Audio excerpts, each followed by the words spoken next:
You're listening to episode 187 with Ron Pereira and Mark Rosenthal. Welcome to the Gemba Academy podcast, the show that's focused on helping individuals and companies achieve breakthrough results using the same continuous improvement principles leveraged by companies such as Toyota, Del Monte, and the U.S. Department of Defense. And now, here's your host, Ron Pereira. Hey there, this is Ron Pereira with Gemba Academy, and I'd like to welcome you to another edition of the Gemba Academy podcast. As always, thank you so much for taking time out of your day and your week to listen to the show, and for watching our Lean and Six Sigma training videos over at GembaAcademy.com. We definitely appreciate each and every one of you. Now, today's episode is going to be a little bit different than most episodes. I want to basically provide a little bit of an overview and a preview of our Toyota Kata course that we are kind of putting the final touches on, literally as I speak. We hope to release this course before the end of the year, and we're really excited about it. You know, it's easy to say, oh, this is the most important course that we've ever done and all that, so I won't be that over the top, but I will say that this the thinking behind the Toyota Kata methodology and the system has really impacted me personally, and I can tell you for sure it's impacted Gemba Academy and the way that we go about our business here on a day-to-day basis. We teach these lean principles, and we'd be the first to admit that we've got a long way to go ourselves to be a better lean thinking organization, and utilizing this framework, this thinking system, this teaching method that Mike Rother has really shared to the world when he released the book Toyota Kata, and he's most recently released Toyota Kata Culture, the Orange Book, as I always tell my friend Mark Rosenthal. I call it the Orange Book. It's a fantastic kind of workbook style book, kind of like the classic Learning to See books that were out there that Mike and many of the LEI guys have written over the years. But it's that type of a workbook, and I highly encourage folks to pick that one up. But I say all that to really emphasize that, the lean tools out there, we all have heard it's not about the tools, and sure, it's not about the tools. In fact, when people talk to us about Gemba Academy, my mindset has shifted from, we have a lot of videos, right, that can teach you a lot of things about whatever it is, various lean tools and concepts and methodologies and even ways of thinking, we have touched on over the years. But I've come to the realization that it's truly not about the videos in Gemba Academy's case. The videos are there to help you overcome obstacles. They're to help you overcome problems. But the challenge many of us face and many Gemba Academy customers face is kind of understanding where to get started, how to begin this journey. It can be very daunting. And what we found just in practicing the Toyota Kata methodology here at Gemba Academy is it's a beautiful way to I almost hate to say this, but to simplify the kind of the practical problem-solving methodology to bring PDCA to life like I've never seen, to be honest with you. So we take that big challenge, like where we want to be in a year, and then we come back and we look at our current condition, where we're at right now, and then we set that target condition. And that as Mark Rosenthal, and you're going to hear from Mark here in a little bit, he likes to use the analogy of, imagine the challenge is the goal line. We're trying to score a touchdown in American football, okay? Or maybe a try, I guess, if you will, for rugby fans. I don't know. I won't go with the rugby analogy because I don't know that sport well enough. American football, I know. Trying to score a touchdown. Let's call that the challenge. Well, a good goal for a team that's on offense is to get a first down. So that first down, that first 10 yards, we might consider that our target condition. And then you could say, what's standing between your actual condition and your target condition? So in a business sense, it might be, you could brainstorm a list of obstacles. Once we have those obstacles, then Gemba Academy videos can come in. Then the latest Lean tool or Six Sigma tool or whatever it might be, that's when those things come into play. And so that's what I'm so excited about this course, because I really do think it's going to be transformative in that it's going to help people, no matter their experience with lean tools, no matter their experience with just continuous improvement. It's our hope that they're going to be able to really start with this course and start to think this way, start to learn how to teach people this way, and to coach people this way. And then the things of which video to watch or which tool to use is going to become apparent, because we have this obstacle standing in our way of where we are today and our target condition, or where we want to get to in, say, 2 to 4 weeks. So anyhow, that's kind of a long ramble on why I'm so excited about this course. But what I thought I would do is, obviously we make videos, and so we produced this course in front of a live audience in a live classroom. We had one of Gemba Academy's customers was kind enough to allow us to come into the facility and run this workshop with their employees. And then even better, we got to go out to this particular organization's Gemba, and we got to practice the Improvement Kata and the Coaching Kata with real world problems. And so it's a mix of kind of theoretical teaching, and Mark Rosenthal, who you're going to again hear from here in a bit. Mark facilitated this class, and then during the class there was this really killer dominoes experiment or workshop aspect to the week that Mark led the folks through. That was the case study, if you will, in the classroom. And so folks, we got to practice the Improvement Kata and the Coaching Kata by using this dominoes case study. And Mark said, and you'll hear it in the videos if you watch the full course, it's not about the dominoes. The dominoes were just a vehicle that we use to practice these routines, this kata and this way of thinking. So what I want to do here for the rest of this episode is share just some snippets from the actual course. So obviously this is just the audio version of the course, but in this first clip, we're going to call this module what learning looks like. And to set things up, because you didn't see the previous videos, Mark took the students through this marshmallow challenge. Many of us have seen this marshmallow challenge. It's a famous kind of TED Talk, and there's a whole marshmallow challenge website and so forth. But the gist of the story is that when you have a bunch of business school students, or CEOs sit down at a table and they attempt this marshmallow challenge, it's usually a relative disaster. But what's interesting is if you put a group of kindergartners together at a table, they do much better than the MBAs and the CEOs of these big organizations. And so Mark kind of explores why that might be. Okay, so let's talk about what learning looks like. So think about the various groups, especially the business school students, the little kids, and the engineers. That's who I really want to compare here, because they have 3 fundamentally different approaches. So what were the core assumptions that each of those teams made about what they already know about this problem? So what was the core assumptions of the little kids about what they already knew about this problem? Basically nothing. Nothing, okay? This is new. What was the core assumption that the business school students made?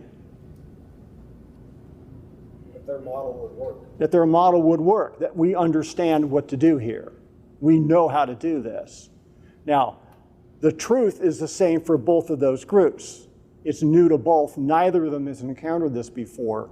But the underlying assumption was different, so their approach was different. The business school students made a plan and executed. And so how many cycles of learning did they get? 1, okay? How many cycles of learning did the kids get? As many as they could. Because one of the key words he says in here, at each iteration, the kids get instant feedback about what works and what doesn't work. That's what learning is. So let's talk about the business school students versus the engineers. Okay, they both started with the assumption that we know how to do this. What's the difference between those 2 groups? The engineers have training of what? Yeah, the engineers did know. Okay, spaghetti's new to them, but fundamental structure's not. And so the engineers are doing stuff they already know how to do.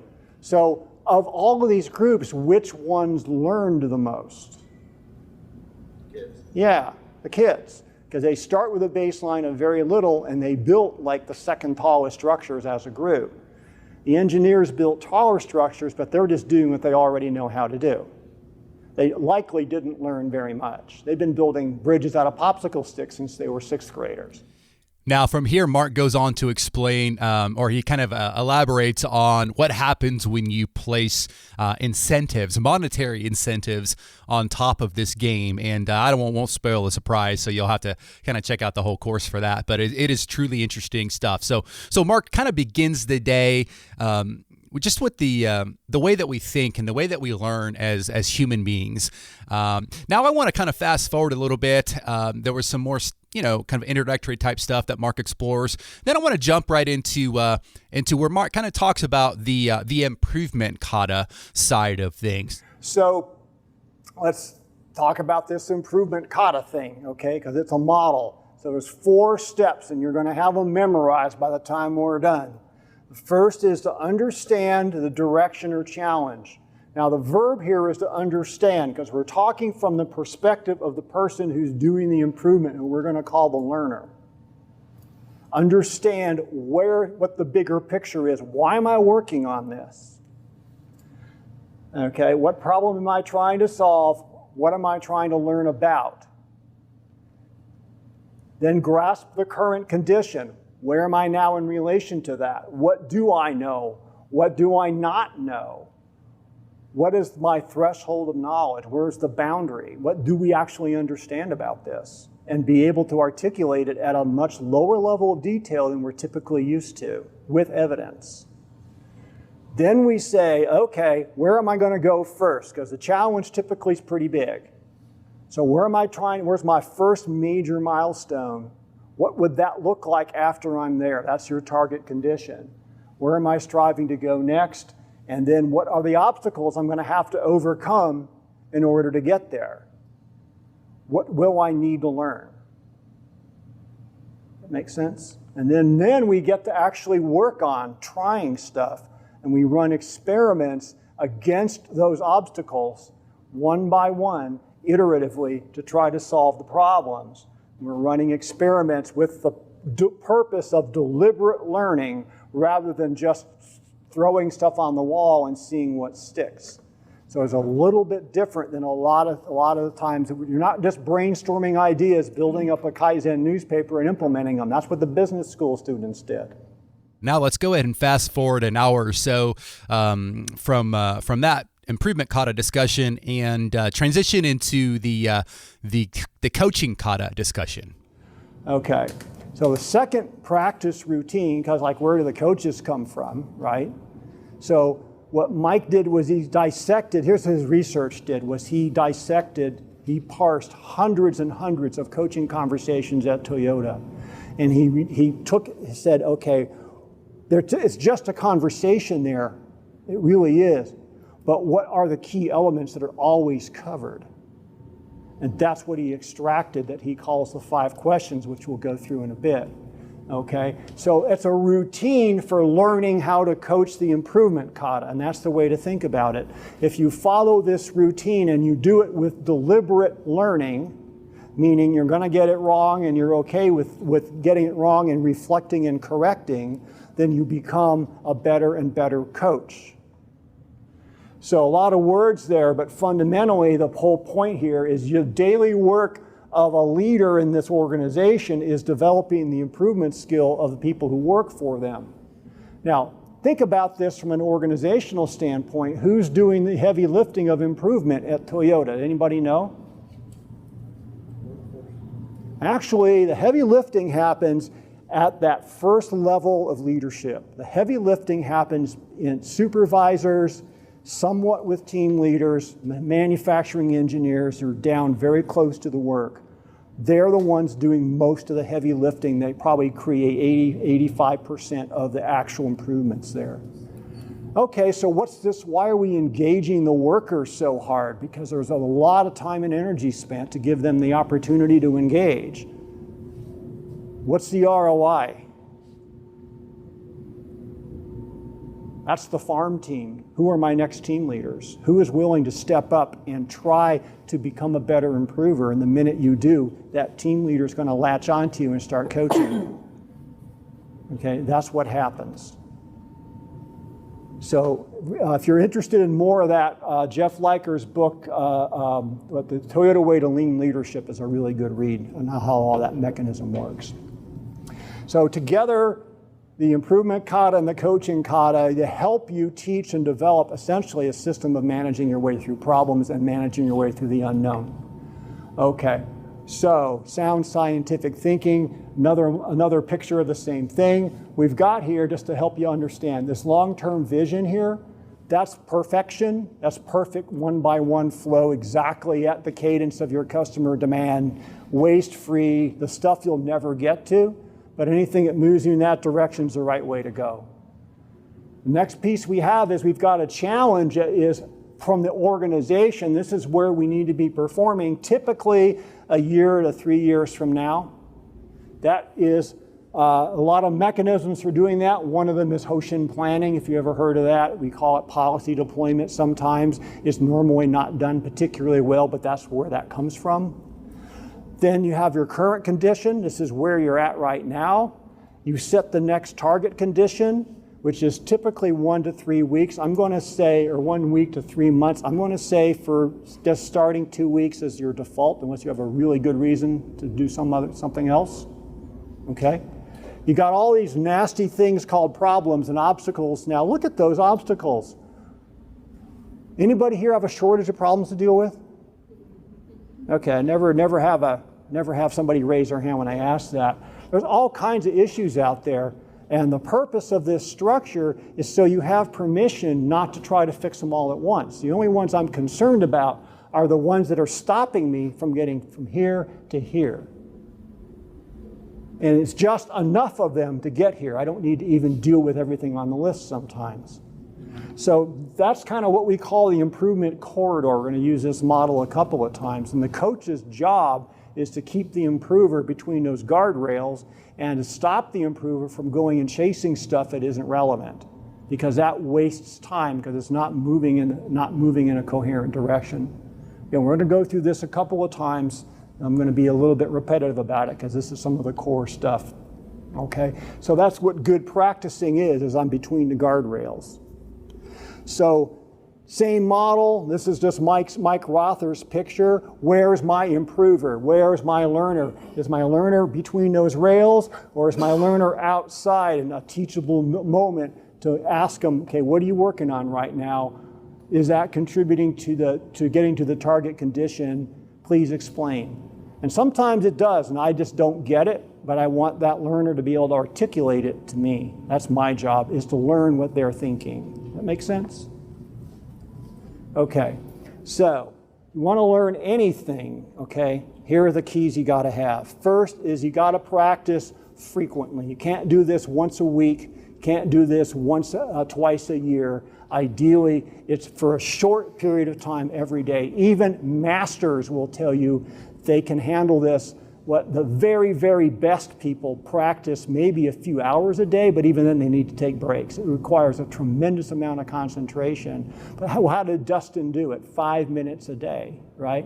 Practicing the guitar for an hour a day, or even less than that, will get you much further than trying to practice all day. Okay? Because you got to give. So a little every day is the best way. A structured routine. Why? So that you know the difference between doing it right and doing it wrong. Because if you don't know the difference, you never correct. So you just build in what you already know. So implied in that then is coaching, because the coach is often in a better position to give you not only the corrective feedback, but tell you why it went wrong. This is what you need to do to fix that. That's what the coach can bring to the table. You might know that you're not getting the outcome you wanted, but you don't know why. So the coach helps with that. And then the learner has to bring self-efficacy to the table. Because the learner, motivation has to come from inside. There's no other way. It does not work. You can't force anybody to learn something they've never done before. Okay? So that's the basic model. So here's the model of the Coaching Kata. This is, a lot of people think this is Toyota Kata because it's the most visible artifact. It's what we call the 5 questions, and in reality there's about 12.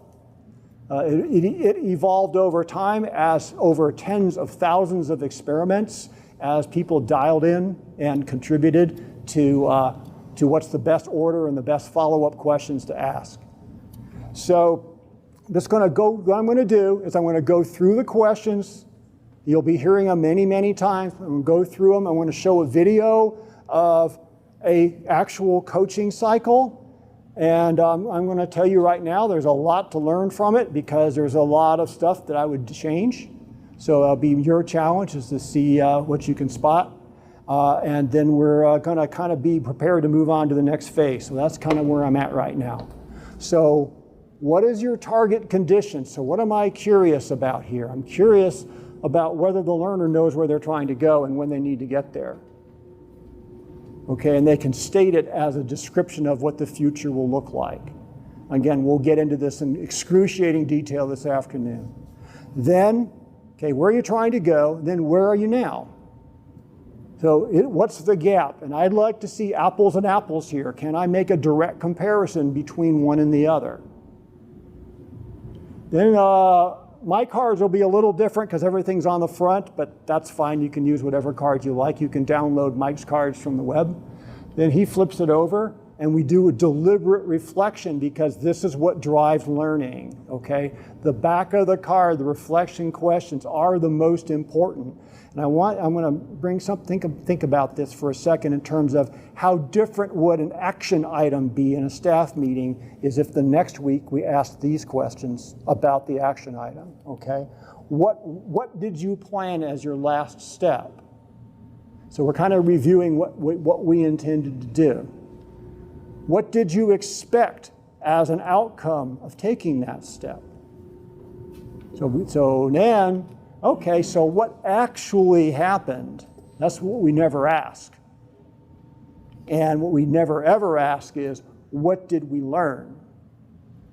And that is the most important question in here. By asking that question deliberately, we cause people to pause and reflect.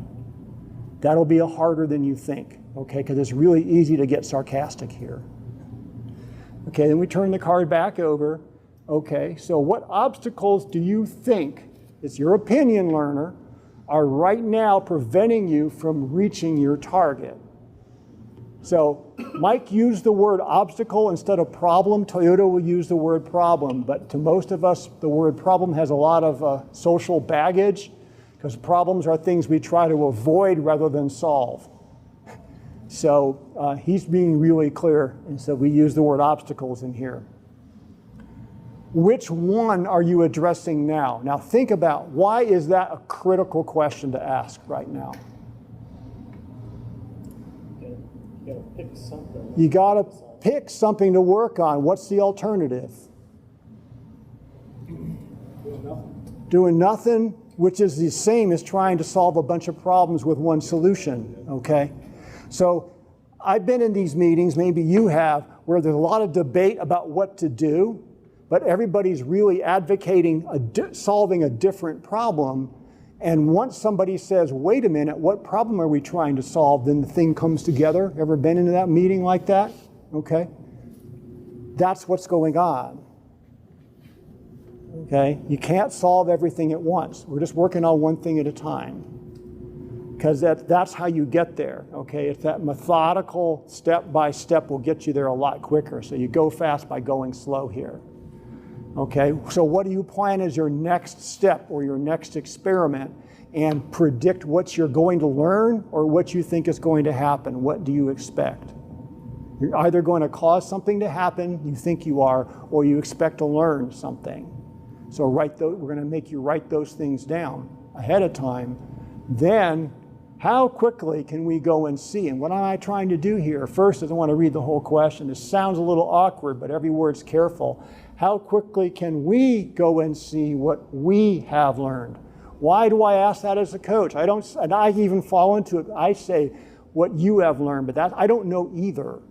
We're moving into new territory. Nobody knows what we're going to learn, so we're going to learn together here. Now, how quickly? The whole point of that question is to drive that to a short time horizon, like tomorrow or even this afternoon. How quickly can we try something to learn whether this idea is worth pursuing or not? That's the whole idea here. So that's the 5 questions, and here's the model behind it, is that the right process produces the right result. You know, that's okay. If we're following a good process and we're getting the outcome we want, that's great. If we don't get the outcome we want, we need to go back and look at the process we followed. What did we actually do? And either we did what we thought and it didn't work, or we didn't do what we thought, in which case we need to go back and do what we meant to. So that's kind of a model. So here's my model. If I have a good coaching process, then I will teach people to have good improvement thinking and develop their capability. And it is those capable people who deliver the process improvement that we all want.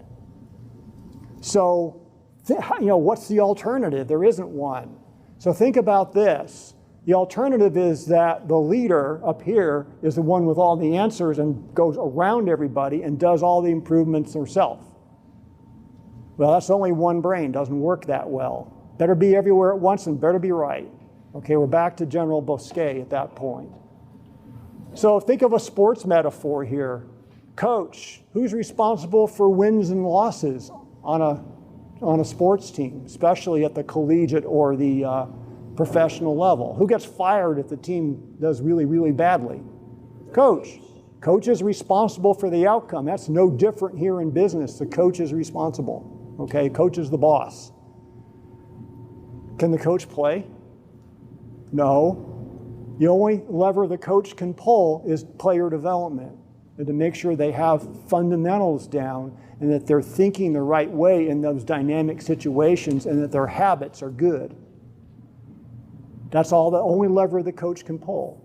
He certainly cannot he cannot during the play predict what's going to happen. I can't have a baseball coach say, okay, we're gonna have a double play next. You got to be ready for the opportunity. Okay, so those are just 2 snippets from the actual course, the audio portions of the course, and hopefully they added some value and gave you a little context on what Toyota Kata is all about, the Improvement Kata, the Coaching Kata. There's obviously a lot more to learn and to know, and we cover a great deal more throughout the rest of the course. What I'll say in closing is, if you've not studied the Toyota Kata methodology, or you're not really familiar with it, or perhaps you got the book but you haven't read it all the way through, I would definitely encourage you, at a minimum, if you are practicing lean or you're practicing continuous improvement, you owe it to yourself to read the Toyota Kata book, read the first one, the original one, and then immediately read the Toyota Kata culture. Now, really, if you want to start with Toyota Kata culture, I don't think there's any major harm in that. I'm not sure. It's obviously not the order in which Mike rather intended folks, I don't think, to do it. But it's a shorter read. It's maybe even a little easier to kind of get through. It's more of a workbook style.